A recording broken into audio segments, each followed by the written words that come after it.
Bonjour, on va s'intéresser sur l'anémie mégaloblastique. Donc, il faut mentionner que l'origine de cette anémie est centrale et parmi ces causes, il y a l'anomalie de synthèse de l'ADN. Donc, comme vous voyez sur cette photo, donc, il y a une anomalie de synthèse de l'ADN, donc forcément un ralentissement de la maturation nucléaire, une concentration qui est optimale en hémoglobine, atteinte avant les 4 mitoses, normale, et donc une diminution du nombre de mitoses, d'où cette taille augmentée des précurseurs de la lignée érythroblastique. Donc, si on se concentre sur cette image-là, il s'agit d'éléments médulaires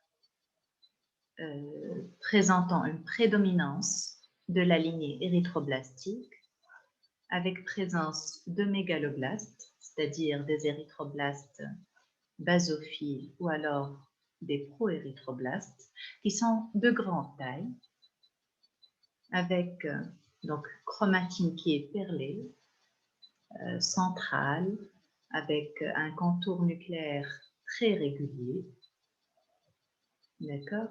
Il y a aussi, donc, en haut, à droite, un érythroblaste polychromatophile, donc, qui est de grande taille, avec une fragilité nucléaire.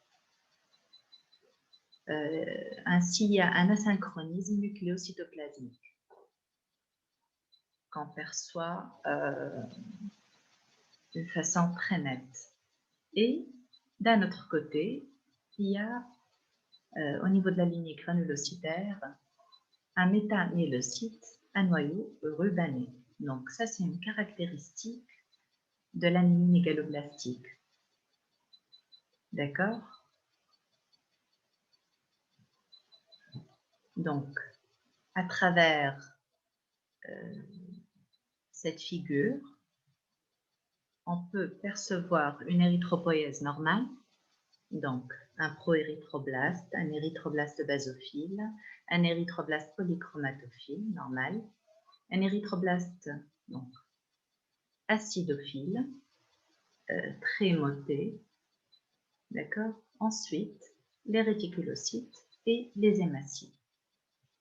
Par contre, quand on a une anomalie de synthèse de l'ADN, donc la chromatine au niveau du préérythroblaste, elle est encore plus fine, encore plus lâche et encore immature, avec une taille qui est encore plus augmentée, un érythroblaste basophile avec une chromatine qui est très fine également, un érythroblaste polychromatophile qui est de grande taille, avec une chromatine assez fine, un érythroblaste acidophile qui est de grande taille, et la maturation du noyau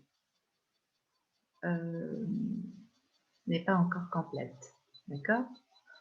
Au niveau donc de la lignée neutrophile, donc on a des méta à noyau rubané concernant l'anémie mégaloblastique avec des PNN à noyau hypersegmenté.